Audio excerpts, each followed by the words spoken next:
ચલો નમસ્કાર વિદ્યાર્થી મિત્રો, આપ સર્વેનું સ્વાગત છે એક્ઝામ ઓપીના પ્લેટફોર્મ પર. તો આજે આપણે જોવાનું છે સ્પેશિયલી સાયન્સ એન્ડ ટેકના ક્વેશ્ચન. તો પીએસઆઈ અને કોન્સ્ટેબલની એક્ઝામમાં 2016થી લઈને 2025 સુધીમાં કયા કેવા ટાઈપના ક્વેશ્ચન સાયન્સ એન્ડ ટેકના આવ્યા છે, જે અલગ અલગ જે પાર્ટ છે બાયોલોજીના અથવા સાયન્સ એન્ડ ટેકના કહી દો, જેમાં છે જીવ વિજ્ઞાનના છે, અમુક છે પર્યાવરણના છે, પછી છે કોમ્પ્યુટર સાયન્સના છે, બીજા છે ઈ ટેક છે અથવા ઇન્ટરનેટના કહી લો તમે, અને એનું કરંટ બેઝ એવા ક્વેશ્ચન જે આપણને 2016થી લઈને 2025 સુધીના જે પૂછાયેલા છે. તો એ ક્વેશ્ચન છે આજે આપણે જોવાના છે. હવે આપણે જૂના ક્વેશ્ચન કેમ જોવાના છે, તો શા માટે? તો તમને લોકોને 2026ની જે એક્ઝામ આવવાની છે એમાં શું છે ખ્યાલ આવે કે કઈ રીતે તૈયારી કર્યું અને કયા પેટર્નના એમસીક્યુ છે સાયન્સ એન્ડ ટેકના સ્પેશિયલી આવે છે. તો તમને બધાને ખ્યાલ જ છે કે એક્ઝામમાં છે સાયન્સ એન્ડ ટેક છે એનું ભારણ કેટલું હોય છે, 20થી 25 માર્ક રોકડા જો મેળવવા હોય તો કન્સેપ્ટ ક્લિયર કરીને શું છે આપણે એમસીક્યુ છે એ સમજવા પડશે. તો જોઈએ અહીં આપણે આજે જોવાના છે એ પીએસઆઈ અને પ્લસ કોન્સ્ટેબલ બંનેના 2016થી લઈને 25 સુધીના જે એમસીક્યુ છે એ આપણે જોવાના છે, એ પણ એક્ઝામમાં પૂછાયેલા. તો ચલો સ્ટાર્ટ કરીશું આપણે. એ પહેલાં જ બધા વિદ્યાર્થી મિત્રો છેલ્લે સુધી જોડાયેલા લેજો અને બધા જ ચેનલને સબસ્ક્રાઇબ કરજો, વિડીયોને લાઇક કરજો અને તમારા મિત્રોને આગળ ફોરવર્ડ કરજો જે બધા અત્યારે પીએસઆઈ અને કોન્સ્ટેબલની તૈયારી કરતા હોય એમને. તો ચલો આપણે સ્ટાર્ટ કરીએ વિજ્ઞાન અને ટેકનોલોજીના એમસીક્યુ. તો અહીં આપણો પહેલો ક્વેશ્ચન છે, સૌર ઉર્જા રિલેટેડ છે. તો આ ક્વેશ્ચન છે એ આપણને કેમાંથી આવેલો છે? બ્રહ્માંડ છે, જે space related science and tech છે એમાંથી આવેલો ક્વેશ્ચન છે આ. તો શું છે અહીં પહેલો કે સૌર પરિવારનો સૌથી મોટો ગ્રહ કયો છે? તો આપણને બધાને ખ્યાલ છે. તો અહીં આપણે પહેલા ઓપ્શન જોઈ લઈએ. તો ઓપ્શનમાં છે એ છે એ બુધ છે, બી છે એ ગુરુ છે, સી માં છે પૃથ્વી અને ડી છે મંગળ. તો હવે અહીંયા શું આવશે? જવાબમાં આવશે ગુરુ. બરોબર છે. તો મિત્રો ગુરુ તો ગુરુ જ છે, આપણને ખ્યાલ જ છે કે ગુરુ ગ્રહ છે એ શું છે સૌર પરિવારનો અથવા સૌર મંડળનો સૌથી મોટામાં મોટો ગ્રહ, જેને શું કહેવામાં આવે છે? ગેસ જાયન્ટ પણ કહેવામાં આવે છે. કેમ કહેવામાં આવે છે? કે કેમ કે ત્યાં જમીન નથી. નકરો શું છે? વાયુ છે, એટલા માટે એને શું કહેવામાં આવે છે? ગેસ જાયન્ટ કહેવામાં આવે છે, પીળા કલરનો. તેથી અહીં આપણા જવાબમાં શું આવશે? ગુરુ.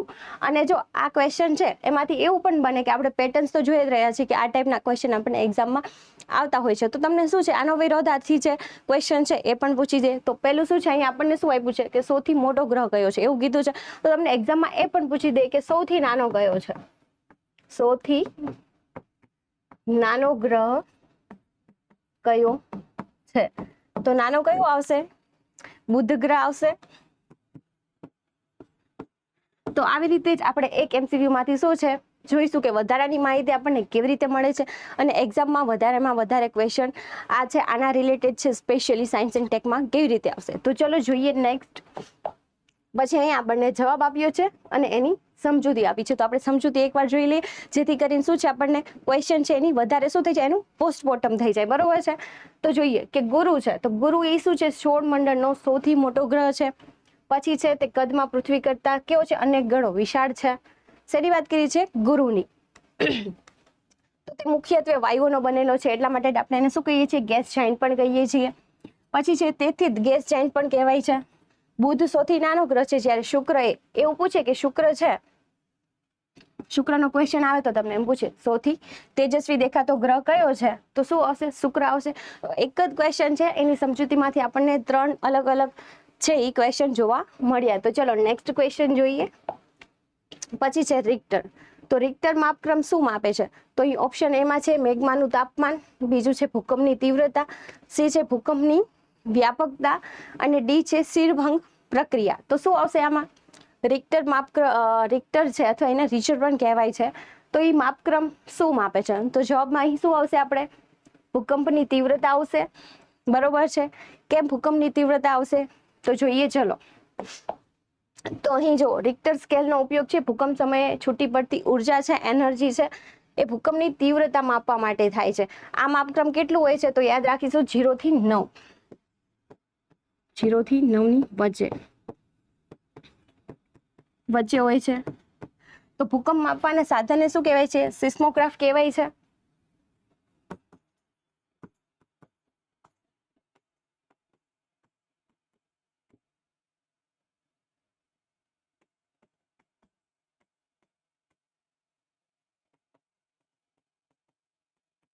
સિસ્મોગ્રાફ કહેવાય છે કે ક્યાં ભૂકંપ થયો છે અને તેનું માપન કરવું હોય તો શું આવશે? રિક્ટર આવશે.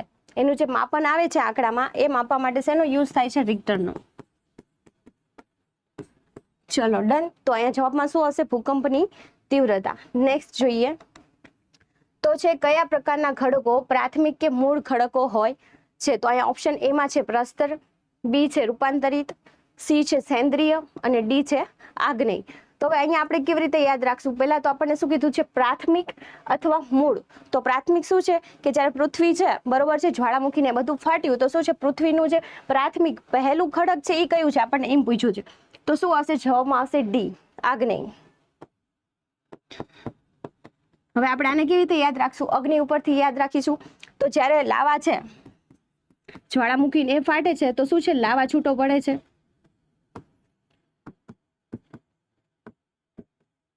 તો લાવા છૂટો પડીને જ્યારે ઠંડો પડી જાય છે ને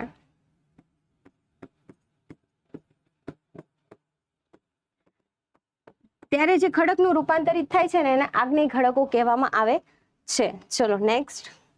તેથી જવાબમાં આવશે ડી આગ્નેય. જો પૃથ્વીના પેટાળમાંથી નીકળતો લાવા ઠંડો પડવાથી જે ખડકો બને છે તેને શું કહેવાય છે? આગ્નેય ખડકો કહે છે. બરોબર છે. આ સૌથી પહેલા બનતા હોવાથી તેને શું કીધું છે? પ્રાથમિક ખડકો કહેવાય છે. અને આપણને બે એક્ઝામ્પલ પણ આપ્યા છે. કયા છે? ગ્રેનાઇટ અને બેસાલ્ટ છે.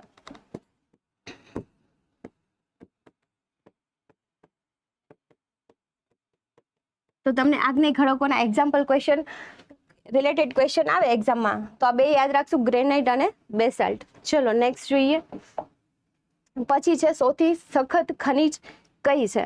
તો પેલું છે ટાલ્ક, બીજું છે હીરો, સી છે સલ્ફર અને ડી છે જીપ્સમ. તો શું આવશે? હવે બધાને ખબર છે કે સૌથી વધુ ખનિજ છે એ શું છે? હીરો છે. બરોબર છે. તો હીરો છે એનો ઉપયોગ બીજે ક્યાં થાય છે? કાચને કાપવા માટે પણ થાય છે. બરોબર છે. અને સૌથી તમને પૂછી દે કે નરમ કયો છે? નરમ પૂછે તો શું આવશે? ટાલ્ક આવશે. ડન. તો જોઈએ સમજૂતી. તો જવાબમાં છે બી હીરો આવશે. અને હીરો એ શું છે? કુદરતી રીતે મળતો સૌથી સખત પદાર્થ છે. તે કાર્બનનું એક સ્વરૂપ છે. કાર્બનનું સ્વરૂપ છે. બરોબર છે. તેની સખ્તાઈને કારણે તેનો ઉપયોગ શું જો અહીંયા આપ્યું છે તમને કે કાચ કાપવા અને ડ્રિલિંગ મશીનોમાં છે ઈ થાય છે. અને અહીંયા આપણને એ પણ આપ્યું છે કે ટાલ્ક એ શું છે? સૌથી નરમ ખનિજ છે. ચલો ડન. નેક્સ્ટ ક્વેશ્ચન જોઈએ હવે. પછી છે કે સૂર્યના પારજાંબલી કિરણોને શોષી લેનાર કયો વાયુ છે? તો અહીંયા આપણને પહેલો આપ્યો છે હિલિયમ, બીજો છે ઓઝોન, સી છે કિપ્ટોન અને ડી છે એક પણ નહીં. તો આપણને બધાને ખ્યાલ છે કે સૂર્યના જે અલ્ટ્રાવાયોલેટ રેઝ છે, જે પારજાંબલી કિરણો છે બરોબર છે, એ જ્યારે પૃથ્વી પર ડાયરેક્ટ પડે છે તો કયું લેયર છે આપણને એનાથી રક્ષણ પૂરું પાડે છે? તો આપણને બધાને ખ્યાલ જ છે શું આવશે? ઓઝોન લેયર આવશે. તો અહીંયા જવાબમાં શું આવશે? બી આવશે O3. ચલો ડન. જોઈએ સમજૂતી. પછી છે કે વાતાવરણમાં સ્ટ્રેટોસ્ફિયરમાં આવેલું ઓઝોન O3 આપ્યું છે આપણને. વાયુનું સ્તર સૂર્યમાંથી આવતા હાનિકારક પારજાંબલી કિરણો જેને અલ્ટ્રાવાયોલેટ રેઝ પણ કહીએ છીએ તો કિરણોને શું છે? પૃથ્વી પર આવતા રોકે છે. આ કિરણોથી શું છે? ચામડીનું કેન્સર થવાનો ભય અને ચામડીના વિવિધ રોગો હોય એનાથી આપણને શું છે? રક્ષણ પૂરું પાડે છે ઓઝોન લેયર. તેથી જવાબમાં અહીં આવશે બી. ચલો નેક્સ્ટ જોઈએ. પછી છે કયા સાધનથી ભેજના પ્રમાણની આપોઆપ નોંધ લેવાય છે? તો ઓપ્શન એમાં છે હાઇગ્રોમીટર, બીજું છે સ્પીડોમીટર, સી છે એનિમોમીટર અને ડી છે સિફરમીટર. તો શું આવી શકે? જવાબમાં આવશે અહીં શેની વાત કરી છે? પેલું તો ભેજના પ્રમાણની આપોઆપ નોંધ લે છે. તો શું આવશે જવાબમાં? હાઇગ્રોમીટર આવશે. તો સમજૂતી જોઈ લઈએ આપણે કે હવામાં રહેલા ભેજનું પ્રમાણ માપવા માટે હાઇગ્રોમીટર વપરાય છે. જ્યારે પવનની ગતિ માપવા માટે શું છે? એનિમોમીટર વપરાય છે. અને વાહનની ગતિ માપવા માટે શું છે? સ્પીડોમીટરનો ઉપયોગ થાય છે. તો લાઈન ટુ લાઈન ત્રણેય આપણે અહીંયા જોઈ લેશું. ભેજનું પ્રમાણ આવે તો હાઇગ્રોમીટર, પવનની ગતિ આવે પવનની ગતિ માટે એનિમોમીટર અને ત્રીજું છે વાહનની ગતિ.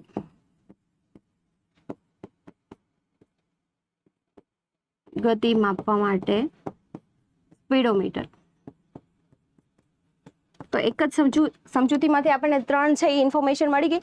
ભેજનું પ્રમાણ આવે તો હાઇગ્રોમીટર છે, પવનની ગતિ આવે તો એનિમોમીટર છે, અને થર્ડ છે કે વાહનની ગતિ માપવા માટે શું છે, સ્પીડોમીટર છે. તો ત્રણેય ઓપ્શનના આપણને અહીં જવાબ મળી જાય છે કે કયું છે એ સાધન છે એ વપરાય છે. નેક્સ્ટ જોઈએ, પાણીની ઘનતા સૌથી વધુ કયા સેલ્સિયસ ઉપર હોય છે? ક્વેશ્ચન એવો છે.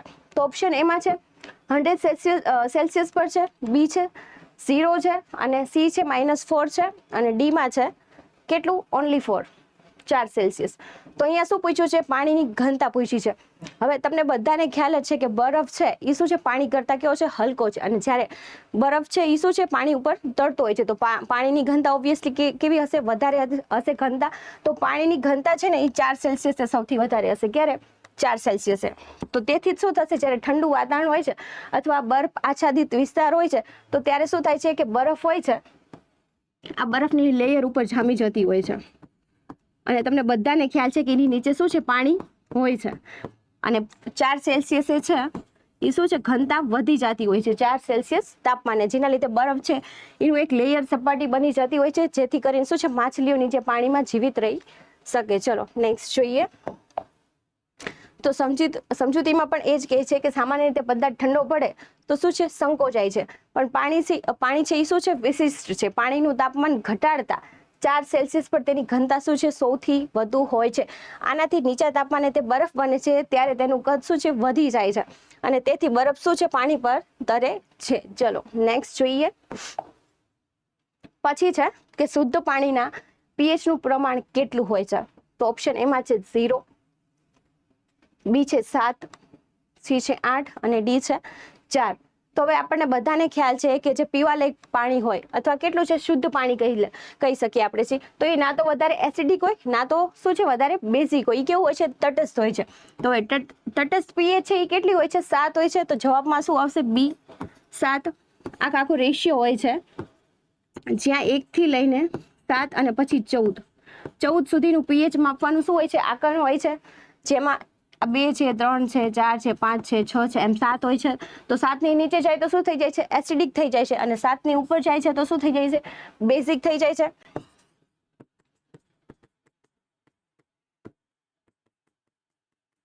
અને વચ્ચેનું જે છે માપન એ શું છે, તટસ્થ છે. તો હંમેશા શુદ્ધ પાણીના pH નું પ્રમાણ કેટલું હશે, 7.0. તેથી જવાબમાં અહીં આપણે શું આવશે, બી આવશે. સમજૂતી જોઈ લઈએ. pH માપક્રમ જો આપ્યું છે ને, 0 થી લઈને કેટલું હોય છે, 14 સુધી હોય છે, જેમાં 7 થી ઓછું એસિડિક અને 7 થી વધુ કેવું હોય છે, બેઝિક ગણાય છે. શુદ્ધ પાણી છે એ કેવું હોય છે, તટસ્થ હોય છે. તેની pH છે એ કેટલી હોય છે, બરાબર એક્ઝેક્ટ 7.0 હોય છે. ચલો નેક્સ્ટ ક્વેશ્ચન જોઈએ. પછી છે હાઇડ્રોજનને સળગાવવાથી શું બનશે? તો ઓપ્શન એ છે ઓક્સિજન, બી છે રાખ, સી છે માટી, અને ડી છે પાણી. તો શું આવશે, હાઇડ્રોજનને સળગાવવાથી શું બનશે? તો જવાબમાં આવશે શું બનશે, પાણી બનશે. બરોબર છે. સમજૂતી જોઈ લઈએ. તો હાઇડ્રોજન છે H2 એક જ્વલનશીલ શું છે, વાયુ છે. જ્યારે તે હવામાં ઓક્સિજન O2 જોડે ભળે છે, H2+ શું છે, O2 ઈ ભળે છે, બંને ભળે છે તો શું થાય છે, ત્યારે ઈ સળગે છે, અને ત્યારે શું થાય છે, કેમિકલ રિએક્શન થાય છે, રાસાયણિક પ્રક્રિયા થાય છે, અને શું છે, પાણી છૂટું પડે છે અથવા પાણી બને છે, H2O બને છે, H2O બનાવે છે. અને કેમાં લિક્વિડ ફોર્મમાં હશે, આ બે તો ગેસ ફોર્મમાં હોય છે, અને ગેસ ફોર્મમાં હોય છે ત્યારે શું હોય છે, જ્વલનશીલ હોય છે. બરોબર છે. બંને વચ્ચે શું થાય છે, રાસાયણિક પ્રક્રિયા થાય છે.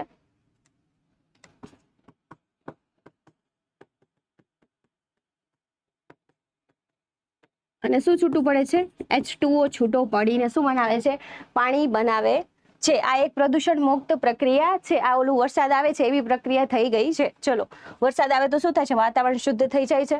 ચલો નેક્સ્ટ જોઈએ. કૃત્રિમ વરસાદ માટે શાનો ઉપયોગ થાય છે? તો અહીંયા ઓપ્શન એમાં છે સોડિયમ આયોડાઇડ છે, બી છે સિલ્વર આયોડાઇડ છે, સી છે કેલ્શિયમ આયોડાઇડ છે, અને ડી છે સોડિયમ ઓક્સાઇડ છે. તો શું આવશે?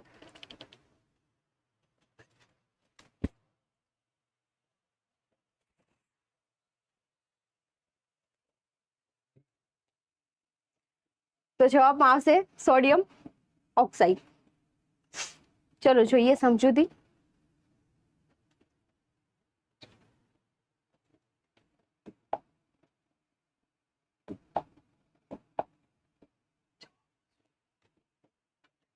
ચાલુ કન્ટિન્યુ રહે.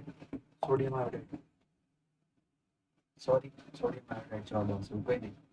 ચલો સોરી, જવાબમાં આવશે બી, સિલ્વર આયોડાઇડ. તો સમજૂતી જોઈ લઈએ કે કૃત્રિમ વરસાદ છે, ક્લાઉડ સીડિંગ કહેવાય છે જેને. તો લાવવા માટે વાદળો ઉપર શું છે, સિલ્વર આયોડાઇડ AgL કહીએ છીએ જેને. AgL નો છંટકાવ કરવામાં આવે છે. તો આ રસાયણ વાદળોમાં રહેલી વરાળને શું કરે છે, પાણીના ટીપામાં ફેરવવામાં મદદ કરે છે. બરોબર છે. ચલો નેક્સ્ટ જોઈએ. પછી છે કયો પદાર્થ કાર્બનથી બનેલો નથી. તો ઓપ્શન એમાં છે હીરો, બીજું છે કોલસો, ડી છે ગ્રેફાઇટ અને સી માં છે ચાંદી. તો શું આવશે? ચલો તો જવાબમાં આવશે અહીં ચાંદી. બરોબર છે. સમજૂતી જોઈ લઈએ કે હીરો, કોલસો અને ગ્રેફાઇટ એ ત્રણેય શું છે, કાર્બનના જ અલગ અલગ સ્વરૂપો છે. કયું? હીરો, કોલસો અને ગ્રેફાઇટ. આ કાર્બનના જ સ્વરૂપ છે. અને જ્યારે ચાંદી છે એ એક અલગ ધાતુ તત્વ છે. બરોબર છે, જે આપણે બધાને ખ્યાલ જ છે. તો તેનો કાર્બન સાથે કોઈ સંબંધ નથી. તો આપણા જવાબમાં શું આવશે? ચાંદી. નેક્સ્ટ જોઈએ. લાફિંગ ગેસ તરીકે ઓળખાય છે. તો આપણને જે ગેસીસ છે એના નામ આપ્યા છે અને લાફિંગ ગેસ કયો છે એ આપણને પૂછે છે. તો અહીંયા છે કે નાઇટ્રોજન ડાયોક્સાઇડ છે, બીજું છે નાઇટ્રસ ઓક્સાઇડ છે, સી છે નાઇટ્રસ ડાયોક્સાઇડ છે અને ડી છે નાઇટ્રોજન ઓક્સાઇડ છે. તો શું આવશે? જવાબમાં આવશે બી, નાઇટ્રસ ઓક્સાઇડ. ચલો જોઈએ. તો જવાબમાં આવશે નાઇટ્રસ ઓક્સાઇડ. તો શું છે? નાઇટ્રસ ઓક્સાઇડ છે N2O ને સૂંઘવાથી માણસને હસવું આવે છે. તેથી તેને શું કહેવાય છે? લાફિંગ ગેસ પણ કહે છે. તેનો ઉપયોગ છે એ ડોક્ટરો દ્વારા સામાન્ય બેભાન અવસ્થામાં એનેસ્થેસિયા કહેવાય છે લાવવા માટે પણ કરવામાં આવે છે. તો જવાબમાં શું આવશે? Nitrous oxide. ચલો નેક્સ્ટ જોઈએ. પછી છે 1 નોટિકલ માઇલ બરાબર કેટલા થાય? તો ઓપ્શન એમાં છે કે 1.85 કિલોમીટર છે, બીજું છે 1.61 કિલોમીટર છે, સી છે 1.65 કિલોમીટર છે અને ડી છે 1.4 કિલોમીટર છે. તો 1 નોટિકલ એટલે કેટલું થાય છે?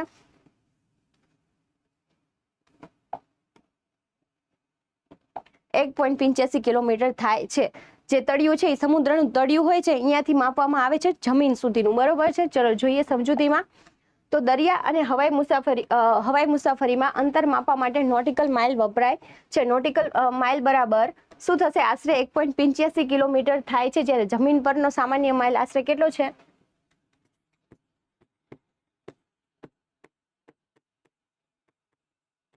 માઇલ છે કેટલો છે? 1.61 કિલોમીટર હોય છે. ચલો ડન. નેક્સ્ટ જોઈએ. પછી છે કે ભારતની પ્રજા અતિ પ્રાચીન યુગથી પર્યાવરણ પ્રેમી રહી છે. એમ શા પરથી કહી શકાય છે? તો પહેલું છે કુટુંબ પ્રેમી છે, બીજું છે ઉત્સવ પ્રેમીથી છે, સી છે દેશ પ્રેમથી છે અને ડી છે વૃક્ષ પ્રેમથી છે. ચલો તો બધાને ખ્યાલ જ છે કે ડી આવશે વૃક્ષ પ્રેમથી. બરોબર છે. ઇઝી ક્વેશ્ચન છે. સમજૂતી જોઈ લઈએ કે ભારતીય સંસ્કૃતિમાં વડ, પીપળો અને તુલસી જેવા વૃક્ષોની શું છે? પૂજા કરવામાં આવે છે. આપણે ત્યાં પ્રકૃતિ અને વૃક્ષોને શું છે? દેવતુલ્ય પણ માનવામાં આવે છે. જે આપણો પ્રાચીન પર્યાવરણનો શું છે? એના પ્રત્યેનો પ્રેમ દર્શાવે છે. તેથી એ જવાબમાં આવશે વૃક્ષ પ્રેમી. ચલો નેક્સ્ટ જોઈએ. પછી છે કે લોહીના દબાણ માપવાના સાધનને શું કહીએ છે? તો પહેલું છે અહીં સ્ટેથોસ્કોપ છે, બી છે સ્પીડોમીટર છે, સી છે સ્ફિગ્મો મેનોમીટર છે અને ડી છે સિફરમીટર છે. તો શું આવશે? તો જવાબમાં અહીં આવશે સ્ફિગ્મો મેનોમીટર. સી આવશે. સમજૂતી જોઈ લઈએ. સી છે. પછી છે બ્લડ પ્રેશર, જે બીપી કહીએ છીએ આપણે. તો બીપી માપવા માટેના સાધનને શું કહેવામાં આવે છે? સ્ફિગ્મો મેનોમીટર કહેવામાં આવે છે. અને સ્ટેથોસ્કોપ છે એનો ઉપયોગ શેના લીધે થાય છે? શેના માટે થાય છે ઉપયોગ? ડોક્ટર હૃદયના ધબકારા સંભળાવવા માટે કરે છે. તો આ ખાસ યાદ રાખશું. હૃદયના ધબકારા રિલેટેડ પણ તમને ક્વેશ્ચન પૂછી શકે છે કે હૃદયના ધબકારા સાંભળવા માટે કયું છે એ મશીન યુઝ થાય છે અથવા શેનો યુઝ થાય છે. ચલો નેક્સ્ટ. પછી છે કયું જોડકું ખોટું છે. હવે આપણને જોડકાવાળો ક્વેશ્ચન છે. તો ઓપ્શન એમાં છે શુક્રપિંડ છે, તો એની સામે આપણને શું આપ્યું છે? અંતઃસ્રાવ આપ્યો છે. એની સામે તમને શું આપ્યું છે? જો ગ્રંથિ આપી છે ને એની સામે એના અંતઃસ્રાવ આપ્યા છે. તો એ ઓપ્શન એમાં છે શુક્રપિંડ, તો એની સામે છે ટેસ્ટોસ્ટેરોન છે. બીજું છે સ્વાદુપિંડ, તો એની સામે શું છે? ઇન્સ્યુલિન છે. સી છે પિટ્યુટરી, તો એની સામે છે ઇસ્ટ્રોજન. અને ડી છે એડ્રિનલ, તો શું છે? કાર્ટિસોલ આપ્યું છે. તો શું આવશે? ચલો શું આવશે? જવાબમાં આવશે સી. બરોબર છે. પિચ્યુટરી છે તો એના સામે શું છે? ઇસ્ટ્રોજન છે. જો કે ઇસ્ટ્રોજન એ નો આવે. કેમાં આવે છે? અહીંયા શુક્રપિંડ આપ્યું છે તો શું છે? અંડપિંડમાં અથવા અંડકોષોમાં હોય છે. ચલો સમજૂતી જોઈ લઈએ કે ઇસ્ટ્રોજન હોર્મોન સ્ત્રીઓમાં જો આપ્યું છે ને ઓવરીમાં, અંડાશયમાં થી ઉત્પન્ન થાય છે અને પિચ્યુટરી ગ્રંથિમાં નહીં. તો પિચ્યુટરી ગ્રંથિમાં શું હોય છે? મગજમાં હોય છે.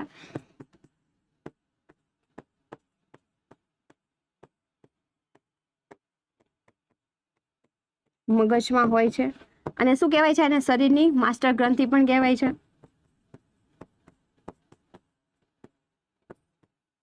માસ્ટર ગ્રંથિ પણ કહેવાય છે. અને બાકીના જોડકા શું છે? સાચા છે. આ એક છે એ ખોટું હતું. ચલો તો આ આપે ત્યારે શું આવશે? સામે મગજ આવશે. ચલો નેક્સ્ટ જોઈએ. પછી છે કયા રોગકારક વિષાણુના કારણે કમળો થાય છે? તો પહેલું છે હિપેટાઇટિસ, બીજું છે ઇકોલાઈ, સી છે યુબરકલ બેસિલિસ અને ડી છે એક પણ નહીં. તો શેની વાત કરી છે? આપણને રોગકારક વિષાણુના કારણે શું છે? કમળો થાય છે. તો શેના લીધે થાય છે? હિપેટાઇટિસના લીધે થાય છે આપણને. બરોબર છે. કમળો છે એ. તો ચલો સમજૂતી જોઈ લઈએ. તો કમળો છે બરોબર છે એ યકૃતનો રોગ છે, લીવરનો રોગ છે, જે આપણને ખ્યાલ જ છે. જે હિપેટાઇટિસ વાયરસથી થાય છે. શેનાથી?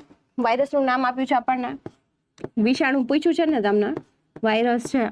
તો કયો છે? હિપેટાઇટિસ વાયરસથી થાય છે. અને તે દૂષિત પાણી અને ખોરાક દ્વારા ફેલાય છે. દૂષિત પાણી અને ખોરાક દ્વારા શું છે? ફેલાય છે. તેમાં આંખો અને ચામડી પીળી પડી જાય છે. શેના લીધે? બિલીરુબિનના લીધે. ચલો નેક્સ્ટ જોઈએ. પછી છે નીચેનામાંથી કયો વિકલ્પ ઇન્ટરનેટ સાથે સંબંધિત છે? તો ફર્સ્ટ છે ઓપ્શન એમાં URL છે, બીજું છે DMP છે, સી છે BPM છે અને ડી માં છે URK છે. તો જવાબમાં આવશે એ URL. બરોબર છે. URL જવાબમાં આવશે એ. ઇન્ટરનેટ સાથે સંબંધિત છે. હવે કેમ સંબંધિત છે? તો આપણે જોઈએ. તો URL નું પૂરું નામ છે શું છે? યુનિફોર્મ રિસોર્સ લોકેટર છે. તો કોઈ પણ વેબસાઇટના એડ્રેસને URL કહેવામાં આવે છે, જે આપણને ખ્યાલ જ છે. ચલો જવાબમાં આવશે એ. નેક્સ્ટ જોઈએ. નીચેનામાંથી કયો વિકલ્પ ઇન્ટરનેટ શોધ એન્જિન નથી? તો અહીંયા આપણને એમાં આપ્યું છે ગૂગલ, બી છે યાહુ, સી છે બિંગ અને ડી છે કિંગ. તો હવે આપણને ખબર છે કે ગૂગલ છે એ, પછી આ છે બિંગ અને યાહુ. આ ત્રણે ઈ શું છે? સર્ચ એન્જિન છે. જ્યારે આ કિંગ છે ઈ નથી. બરોબર છે. તો જોઈ લઈએ એકવાર સમજૂતી. ગૂગલ, યાહુ અને બિંગ એ સર્ચ એન્જિન છે જેના દ્વારા આપણે શું કરીએ છીએ? ઇન્ટરનેટ પર માહિતી શોધી શકીએ છીએ. જ્યારે કિંગ એ કોઈ જાણીતું સર્ચ એન્જિન નથી. તો જો તમને આવા પણ ક્વેશ્ચન જે છે ટેગ રિલેટેડ પૂછી શકે છે. ચલો નેક્સ્ટ જોઈએ. ઈમેલમાં CC નો અર્થ શું છે? તો ઓપ્શન એ છે કટ એન્ડ કોપી, બી છે કોપી એન્ડ કેસ, સી છે કાર્બન કોપી અને ડી છે એક પણ નહીં. તો જવાબમાં આવશે સી કાર્બન કોપી. ડન. એક જ જેવો બીજી વાર ઈમેલ સેન્ડ કરવો હોય, જો જ્યારે એક જ ઈમેલ એક કરતાં વધુ લોકોને મોકલવાનો હોય અને બધાને ખબર પડે કે આ મેલ બીજા કોને મોકલ્યો છે, ત્યારે CC કાર્બન કોપીનો ઉપયોગ થાય છે. તો અહીંયા આપણા જવાબમાં શું આવશે? Carbon copy. ચલો નેક્સ્ટ જોઈએ. પછી છે ખાલી જગ્યાએ ઓપરેટિંગ સિસ્ટમનું નામ નથી. તો અહીંયા આપણને આપ્યું છે વિન્ડો XP, લિનક્સ છે, બીજું સી છે ઉબન્ટુ છે અને ડી છે એપલ. હવે શું પૂછ્યું છે? OS ની વાત કરી છે, ઓપરેટિંગ સિસ્ટમની વાત કરી છે. તો હવે તમને બધાને ખબર છે વિન્ડો XP છે, લિનક્સ છે, ઉબન્ટુ છે, એ બધું શું છે? ઓપરેટિંગ સિસ્ટમનું નામ છે. પણ ડી છે એ શું છે? એપલ. એ શું છે? કંપની છે, કોઈ ઓપરેટિંગ સિસ્ટમ નથી. બરોબર છે. ચલો નેક્સ્ટ જોઈએ. તો એપલ એ એક કંપનીનું નામ છે જે આઈફોન અને મેકબુક બનાવે છે અને તેમની ઓપરેટિંગ સિસ્ટમનું નામ આપણને બધાને ખ્યાલ જ છે, iOS છે અને મેક OS પણ છે. જ્યારે વિન્ડોઝ છે, લિનક્સ છે, ઉબન્ટુ છે, એ બધું શું છે? ઓપરેટિંગ સિસ્ટમ છે. ચલો નેક્સ્ટ જોઈએ. વિદ્યાર્થીઓના નામ સરનામામાં કોમ્પ્યુટરમાં સ્ટોર કરવા માટે કયા સોફ્ટવેરનો ઉપયોગ થાય છે? તો ઓપ્શન એમાં છે વર્ડ, બીજું છે એક્સેસ, સી છે રાઇટ અને ડી છે એક પણ નહીં. તો શેનો યુઝ થશે? વિદ્યાર્થીઓના નામ સરનામા કોમ્પ્યુટરમાં સ્ટોર કરવા માટે કયા સોફ્ટવેરનો યુઝ થશે? તો જવાબમાં છે બી.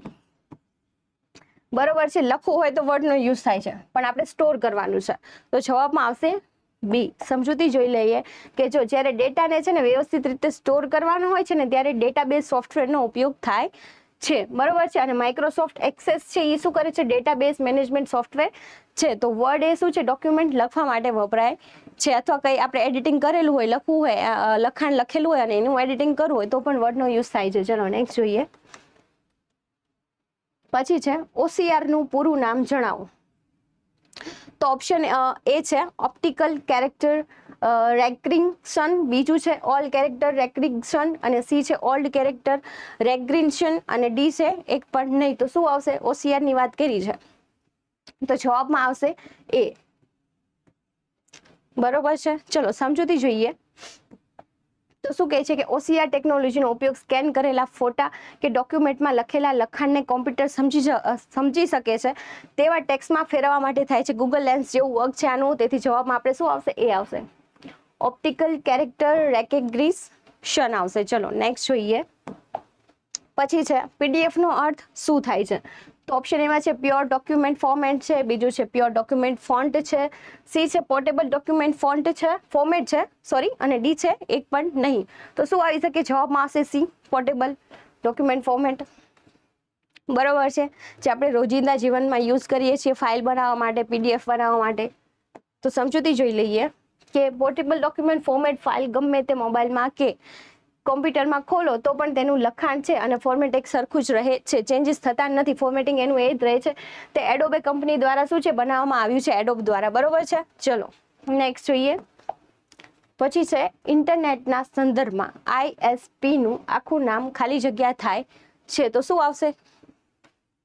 ઓપ્શન એમાં છે ઇન્ટરનેટ સર્વિસ પ્રોવાઈડર, બી છે ઇન્ટરનેટ શો પ્રોવાઈડર, સી છે ઇન્ટરનેટ સ્પીડ પ્રોવાઈડર અને ડી છે internet space provider.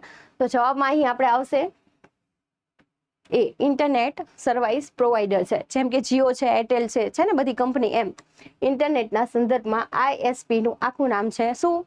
Internet service provider. સમજૂતી જોઈ લઈએ કે જે કંપનીઓ આપણને ઇન્ટરનેટ વાપરવાની શું કરે છે? સુવિધા પૂરી પાડે છે, તેને ISP કહેવાય છે. ઉદાહરણ તરીકે જીઓ છે, એરટેલ છે, BSNL છે વગેરે છે. બરોબર છે. એને આપણે શું કહીશું? ISP કહીશું. ચલો નેક્સ્ટ જોઈએ. પછી છે ઈસરોએ તાજેતરમાં સપ્ટેમ્બર 2016 ની વાત થઈ રહી છે. આ ક્વેશ્ચન આપણા 2016 ના છે, તો એ ટાઈમનો કરંટ રિલેટેડનો ક્વેશ્ચન હશે. તો તમારે અત્યારે જે કરંટ હોય એ પણ સાયન્સ એન્ડ ટેકનું કરીને જવાનું અને બીજું કરંટ હોય છે એ પણ કરીને જવાનું. તો શું છે? ઈસરોએ તાજેતરમાં સપ્ટેમ્બર 2016માં એકી સાથે કેટલા ઉપગ્રહ છે એ સ્પેસમાં મોકલ્યા હતા? બરોબર છે. તો ઓપ્શન એમાં છે 4, બીમાં છે 8, સીમાં છે 12 અને ડી છે 16. તો જવાબમાં શું આવશે?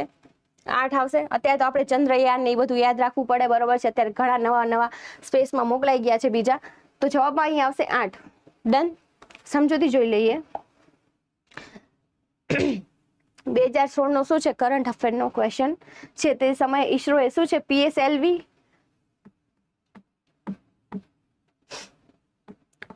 C-35 રોકેટ દ્વારા એક સાથે કેટલા? 8 ઉપગ્રહોને શું છે? 2 અલગ અલગ કક્ષામાં સફળતાપૂર્વક શું છે? લોન્ચ કર્યા હતા. બરોબર છે. ચલો નેક્સ્ટ જોઈએ. શું પૂછ્યું છે કે કોમ્પ્યુટરમાં USB નું પૂર્ણ રૂપ શું છે? તો પહેલું છે યુનિવર્સલ સિક્યોરિટી બ્લોક, પછી છે યુનિવર્સલ સોફ્ટવેર બેરિયર, સી છે યુનિવર્સલ સિરિયલ બસ અને ડી છે યુનિવર્સલ સ્ટેજ બેઝ. તો શું આવશે? USB ની વાત થઈ રહી છે તો જવાબમાં આવશે સી, યુનિવર્સલ સિરિયલ બસ. USB નું સંપૂર્ણ નામ છે અથવા પૂર્ણ નામ છે. તો પેન ડ્રાઈવ છે, માઉસ છે, કીબોર્ડ વગેરે સાધનોને શું છે? કોમ્પ્યુટર સાથે જોડાવા માટે જે પોર્ટ અથવા ખાંચાનો આપણે જે ઉપયોગ થાય છે તેને શું કહેવામાં આવે છે? USB કહેવામાં આવે છે તે ડેટા ટ્રાન્સફર માટેનું શું છે? સ્ટાન્ડર્ડ છે. ચલો નેક્સ્ટ જોઈએ.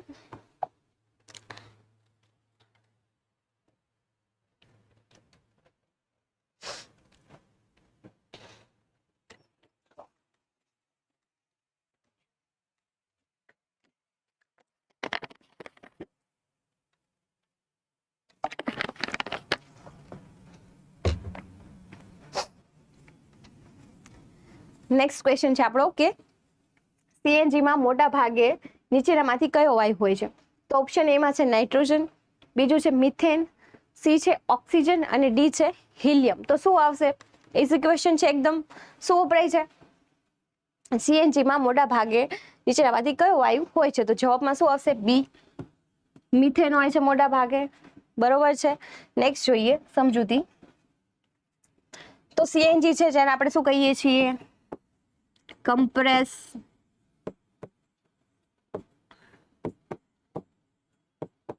નેચરલ ગેસ કહીએ છીએ. સીએનજી નું ફૂલ ફોર્મ પણ આપી દીધું છે આપણને અહીંયા.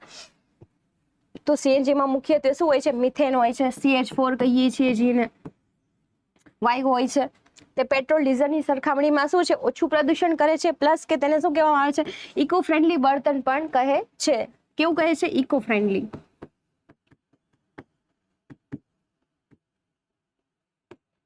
ડન.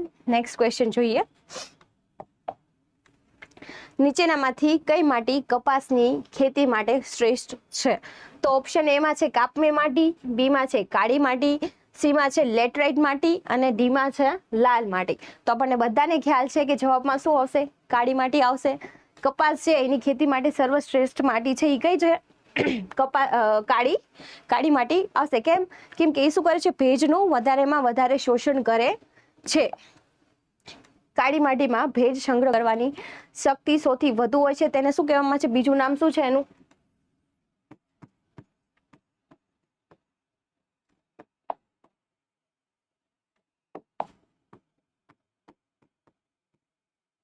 રેગુર માટી પણ કહેવાય છે. તો આ ગુણધર્મને કારણે કપાસના પાક માટે શું છે? તે સૌથી વધુ અનુકૂળ આવે છે.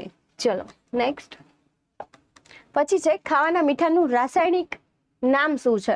તો ઓપ્શન એમાં છે પોટેશિયમ ક્લોરાઇડ, બી છે કેલ્શિયમ સલ્ફેટ, સી છે સલ્ફર ડાયોક્સાઇડ અને ડી છે સોડિયમ ક્લોરાઇડ. તો જવાબમાં શું આવશે? જવાબમાં આવશે ડી. NaCl કહીએ છીએ જેને સોડિયમ ક્લોરાઇડ. બરોબર છે. નેક્સ્ટ જોઈએ. તો આપણે રોજિંદા ખોરાકમાં જે મીઠું વાપરીએ છીએ તેનું રાસાયણિક નામ છે સોડિયમ ક્લોરાઇડ છે અને તેનું અણુસૂત્ર છે કયું? NaCl. Sodium chloride. નેક્સ્ટ. પછી છે કે સૂર્યનો પ્રકાશ કયા વિટામિનનું સ્ત્રોત છે? તો ઓપ્શન એ માં છે વિટામિન એ, બીજું છે વિટામિન ડી, સી માં છે વિટામિન સી અને ડી માં છે વિટામિન એ. હવે આપણને બધાને ખ્યાલ છે કે સૂર્યના પ્રકાશમાં કયું વિટામિન હોય છે? વિટામિન ડી હોય છે. તો જવાબમાં આવશે બી. તો શું કહે છે? જો જ્યારે સૂર્યના કિરણો આપણી ચામડી પર પડે છે ત્યારે આપણું શરીર કુદરતી રીતે શું છે? વિટામિન ડી બનાવે છે અને તે શું કરે છે? હાડકાની મજબૂતી માટે ખૂબ જ જરૂરી છે. ચલો ડન. નેક્સ્ટ જોઈએ. પછી છે કે માનવ જઠરમાં કુદરતી રીતે કયો એસિડ ઉપલબ્ધ હોય છે? તો ઓપ્શન એમાં છે હાઇડ્રોક્લોરિક એસિડ છે, બી છે સલ્ફ્યુરિક એસિડ છે, સી છે લેક્ટિક એસિડ છે અને ડી છે ફોર્મિક એસિડ છે. શું આવશે?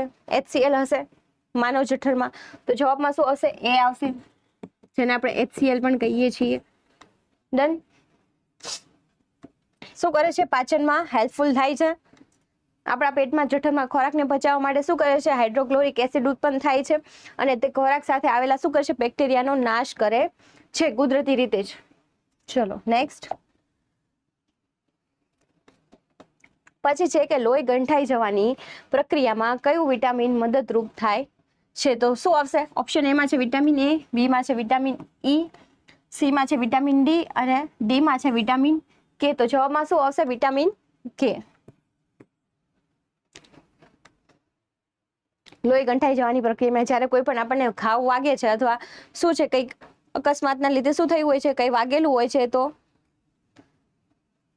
લોહી જે ગંઠાવાની પ્રક્રિયા છે એ તરત શું છે? આપમેળે બોડીમાં ચાલુ થઈ જતી હોય. પણ જ્યારે આની ઉણપ હોય છે ત્યારે શું થતું હોય છે? વિટામિન કે ની તો એ જે લોહી ગંઠાવાની પ્રક્રિયા હોય છે ને એમાં શું છે ખલેલ પહોંચે છે અને વિટામિન કે છે એ શું છે એમાં મદદરૂપ થાય છે. નેક્સ્ટ જોઈએ શું છે જવાબ ડી. અને સમજૂતી જોઈ લે કે જ્યારે આપણને વાગે છે અને લોહી નીકળે છે ત્યારે તેને શું છે જામી જઈને વહેતું અટકાવવા માટે વિટામિન કે છે એ ખૂબ જ જરૂરી છે. જો આ વિટામિનની ઉણપ હોય તો લોહી બંધ થતા શું છે વાર લાગે છે. નેક્સ્ટ છે કે તાજા જન્મેલા બાળકના મગજનું વજન અંદાજે કેટલું હોય છે? તો ઓપ્શન એમાં છે 100 ગ્રામ છે, બી છે 800 ગ્રામ છે, સી છે 350 ગ્રામ છે અને ડી છે 1400 ગ્રામ છે. તો શું આવશે જવાબમાં? આવશે સી 350 ગ્રામ છે. અને પુખ્ત વયનું એડલ્ટનું કેટલું હોય છે? 1400 ગ્રામ હોય છે. બરોબર છે. નવજાત શિશુના મગજનું વજન એટલે કેટલું હોય છે? આશરે 350 થી 400 ગ્રામની વચ્ચે હોય છે અથવા એટલું હોય છે. અને પુખ્ત વયના વ્યક્તિના મગજનું વજન આશરે કેટલું હોય છે? 1300 થી 1400 ગ્રામ જેટલું થાય છે. પછી છે કે નીચેનામાંથી કયું પ્રાણી કુદરતી રીતે સૌથી લાંબુ જીવે છે? તો ઓપ્શન એમાં છે આર્કટિક વેલ છે, બી માં છે ભારતીય હાથી છે, સી છે આફ્રિકન જીરાફ છે અને ડી છે કાળો ગેંડો. તો શું આવશે જવાબમાં? જવાબમાં આવશે આર્કટિક વેલ. કેમ કે 200 વર્ષ કરતા પણ વધુ જીવે છે. તો સમજૂતી જોઈ લઈએ આપણે એકવાર. તો આર્કટિક વેલ છે એ પૃથ્વી પરનું સૌથી લાંબુ આયુષ્ય ધરાવતા સસ્તન પ્રાણીઓમાંથી એક છે. એવું પણ પૂછે કે કેવું પ્રાણી છે, કેવા ટાઈપનું છે? તો શું આવશે? સસ્તન પ્રાણીઓમાંનું એક છે અને તે 200 વર્ષ કરતા પણ વધુ જીવી શકે છે. હાથીનું આયુષ્ય સામાન્ય રીતે કેટલું હોય છે? જો હાથીનું પણ આપી દીધું છે 60 થી 70 વર્ષ હોય છે. ક્વેશ્ચનમાં થોડું શું છે કન્ફ્યુઝન થાય કે હાથી આવે તો હાથીનું તો ઓછું હોય છે 60 થી 70 વર્ષનું હોય છે, પણ વેલ છે આર્કટિક વેલ એનું કેટલું હોય છે? 200 વર્ષ કરતા પણ વધુ હોય છે. પછી છે પ્લાસ્ટર ઓફ પેરિસનું રાસાયણિક નામ શું છે?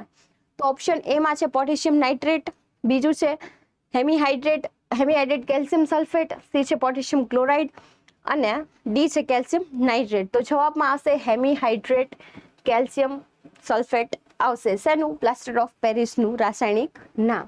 સમજૂતી જોઈ લઈએ. પ્લાસ્ટર ઓફ પેરિસ છે જેને આપણે શું કહીએ છીએ? પીઓપી પણ કહીએ છીએ. તો એનું સૂત્ર શું છે?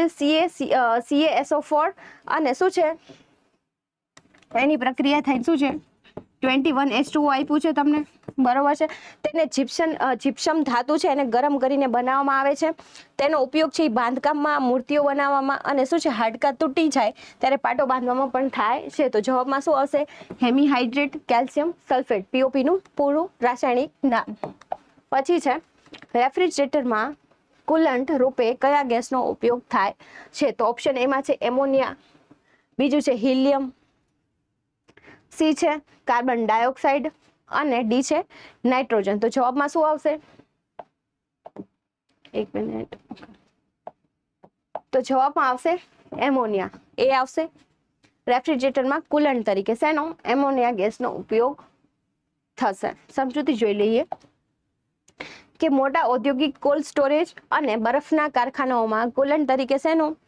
એમોનિયાનો ઉપયોગ થાય છે. તો શું આપ્યું છે? અહીં આપણને નોંધ આપી છે કે ઘરગથ્થુ ફ્રીજમાં પહેલા આપણને ખબર છે કે ફેરોન વપરાતું હતું, હવે પર્યાવરણને નુકસાન ન કરે તેવા અન્ય ગેસ પણ વપરાય છે. કયા? HFC વપરાય છે, બરોબર છે. HFC નો યુઝ થાય છે અત્યારે. હાઇડ્રોફ્લોરો કાર્બન છે, પહેલા CFC થતો હતો, પછી શું છે પર્યાવરણને નુકસાન થાય છે તો તેના લીધે કયો છે અત્યારે HFC નો વધારે યુઝ થાય છે. નેક્સ્ટ જોઈએ.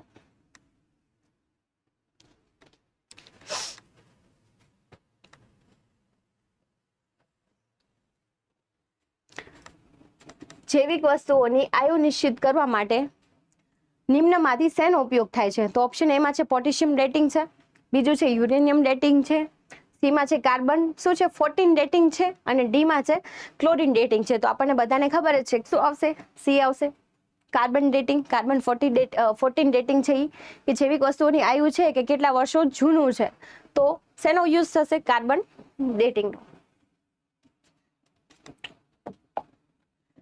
જૂના અશ્મિઓ છે, હાડકાં કે લાકડા કેટલા વર્ષ જૂના છે એ જાણવા માટે કાર્બન 14 ડેટિંગ પદ્ધતિ વપરાય છે. તો દરેક સજીવમાં કાર્બન તો હોય જ છે, તો જે મૃત્યુ પછી ચોક્કસ દરે શું છે ઘટતો જાય છે. ચલો નેક્સ્ટ. પછી છે કે એસિડ વર્ષાનું મુખ્ય ઘટક કયા છે? એસિડ વર્ષા જે થાય છે તો એની શેના કારણે થાય છે, મુખ્ય કયા ઘટકો છે, એવો ક્વેશ્ચન પૂછ્યો છે. તો ઓપ્શન એમાં છે સલ્ફર ઓક્સાઇડ અને નાઇટ્રોજન ઓક્સાઇડ, બી છે પોટેશિયમ સલ્ફેટ, સીમાં છે કાર્બન ડાયોક્સાઇડ અને કાર્બન મોનોક્સાઇડ છે, અને ડીમાં છે કેલ્શિયમ ક્લોરાઇડ છે. તો શું આવશે? એસિડ વર્ષાનું ચેપ્ટર આવે છે એમાં આવે છે એન્વાયરમેન્ટ રિલેટેડ ક્વેશ્ચન છે આવડો. તો એન્વાયરમેન્ટ રિલેટેડ પણ ક્વેશ્ચન તમને આવી શકે છે, સંરક્ષણ રિલેટેડ આવી શકે છે. પીએસઆઈ કોન્સ્ટેબલ છે તો શું છે, કાયદાઓ રિલેટેડ પણ તમને ક્વેશ્ચન આવી શકે છે એન્વાયરમેન્ટમાં, બરોબર છે. વિવિધ કાયદાઓ આવે છે, અનુસૂચિ આવે છે, તો એ બધામાંથી આપણને ક્વેશ્ચન આવી શકે છે. તો અહીંયા જવાબમાં શું આવશે? સલ્ફર ઓક્સાઇડ અને નાઇટ્રોજન ઓક્સાઇડ આવશે. જવાબમાં આવશે એ. વાહનો અને ઉદ્યોગના ધુમાડામાં રહેલા સલ્ફર અને નાઇટ્રોજનના ઓક્સાઇડ જ્યારે વરસાદના પાણી સાથે ભળે છે ત્યારે સલ્ફ્યુરિક એસિડ અને નાઇટ્રિક એસિડ બનાવે છે, જેને શું કહેવાય છે? એસિડ વર્ષા કહેવાય છે. નેક્સ્ટ જોઈએ તો શું છે? નવેમ્બર 2016માં પાછો કરંટ રિલેટેડ ક્વેશ્ચન છે કે નવેમ્બર 2016માં ગીર જંગલોમાં એક જાણીતા સિંહનું શું છે? મૃત્યુ થયું હતું. તો તેનું નામ જણાવો. તો શું હશે નામ? તો અહીંયા ઓપ્શન એમાં છે રામ, બીજું છે હનુમાન, સી છે લક્ષ્મણ અને ડી છે ગોવિંદ. તો જવાબમાં શું આવશે? રામ. 2016ના ક્વેશ્ચન છે, બરોબર છે. પીએસઆઈ કોન્સ્ટેબલમાં નો એક ક્વેશ્ચન છે આવડો આ, અને ત્યારનું કરંટ એમાં આવ્યું હશે એટલે તમને પૂછ્યું છે કે નવેમ્બર 2016માં ગીર જંગલમાં એક જાણીતા સિંહનું મૃત્યુ થયું હતું, તો તેનું નામ શું આવશે? રામ આવશે. ચલો, ગીરના જંગલમાં રામ અને શ્યામ નામની સિંહોની જોડી ખૂબ પ્રખ્યાત હતી એ ટાઈમે. 2016ની વાત થઈ રહી છે. તેમાંથી રામ નામના સિંહનું 2016માં કુદરતી રીતે મૃત્યુ થયું હતું. આ એક શું છે? પ્રચલિત કરંટ અફેર્સનો પ્રશ્ન હતો. ચલો નેક્સ્ટ જોઈએ.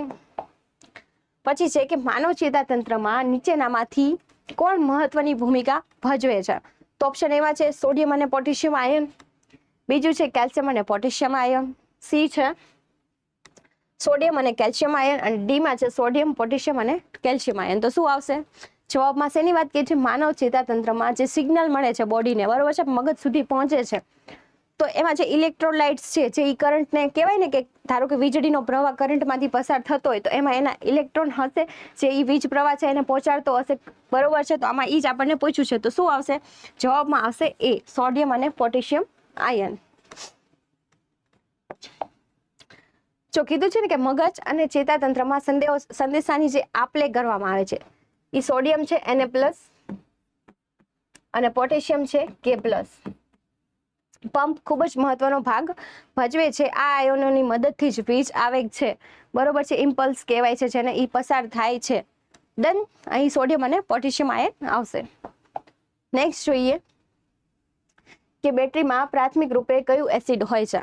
તો શું આવશે? ઓપ્શન એમાં છે હાઇડ્રોક્લોરિક એસિડ, બીજું છે સલ્ફ્યુરિક એસિડ, સીમાં છે એસિટિક એસિડ, અને ડીમાં છે સાઇટ્રિક એસિડ. તો જવાબમાં આવશે શું આવશે? બી આવશે,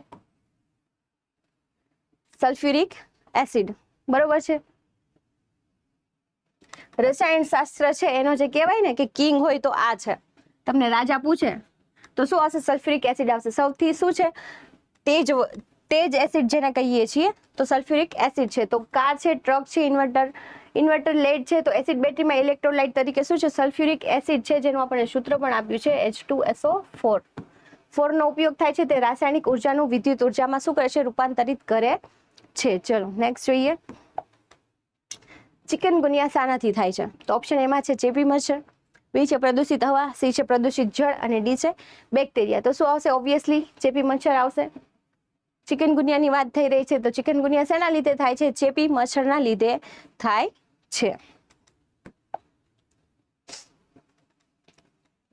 તો ચિકનગુનિયા એ વાયરસથી થતો રોગ છે, પરંતુ એડિસ ઇજિપ્તી, જો નામ આપ્યું છે આ ખાસ યાદ રાખશું, નામના ચેપી મચ્છરનું નામ છે આ. મચ્છર કરડવાથી ફેલાય છે, તો તેમાં શું થાય છે? સાંધાનો સખત દુખાવો અને શું છે? વધારે પડતો તાવ આવે છે. અને શેનાથી થાય છે? વાયરસથી થાય છે. નેક્સ્ટ જોઈએ. અને ફેલાય છે ચેપી મચ્છરથી. નીચેનામાંથી કયો એક કોલસાનો પ્રકાર નથી? તો ઓપ્શન એમાં છે બિટુમિનસ, બીમાં છે લિગ્નાઇટ, સી છે લેમોનાઇટ અને ડી છે શું આવશે એન્થેસરાઇટ. તો શું આવશે જવાબમાં આવશે સી લિમોનાઇટ. બિટુમિનસ છે, લિગ્નાઇટ છે અને એન્થ્રાસાઇટ છે એ શું છે કોલસાના પ્રકાર છે બરોબર છે અને સી છે એ નથી. જો જવાબમાં આવ્યું છે સી. તો એન્થેસાઇટ છે, બિટુમિનસ છે અને લેગ્નાઇટ એ કોલસાના પ્રકારો છે, જ્યારે લિમોનાઇટ એ લોખંડની શું છે કાચી ધાતુ છે. તો આ પણ યાદ રાખશું. આમાંથી 2 ક્વેશ્ચન બને છે. એક સમજૂતીમાંથી આપણને બે ઇન્ફોર્મેશન મળે છે. લિમોનાઇટ છે એ શું છે લોખંડની કાચી ધાતુ છે. ડન. નેક્સ્ટ જોઈએ. પછી છે કે માઇક્રોસોફ્ટના ચીફ એક્ઝિક્યુટિવ ઓફિસર સીઓ કહેવાય છે જેને, ઈ કોણ છે? તો જવાબમાં છે એ જેફ બેઝોસ છે, બી છે સત્ય નાદેલા છે, સી છે સુંદર પિચઈ છે અને ડી માં છે બિનિક બંસલ. તો જવાબમાં આવશે સત્ય નાદેલા બરોબર છે, જે ઇન્ડિયન છે મૂળ. તો આપ્યું છે આપણને સમજૂતીમાં કે સત્ય નાદેલા એ માઇક્રોસોફ્ટ કંપનીના સીઓ છે, તેઓ ભારતીય મૂળ છે. અને સુંદર પિચઈ શું છે ગૂગલના બીજી પાછી 2 ઇન્ફોર્મેશન છે. સુંદર પિચઈ આપ્યું છે આપણને, પિચઈ સોરી એ છે ને ગૂગલના સીઓ છે અને જેફ બેઝોસ છે એ છે ને છે એમેઝોનના છે. તો આ ત્રણેય આપણે યાદ રાખીશું, એક્ઝામમાં ગમે રીતે તમને પૂછી શકે.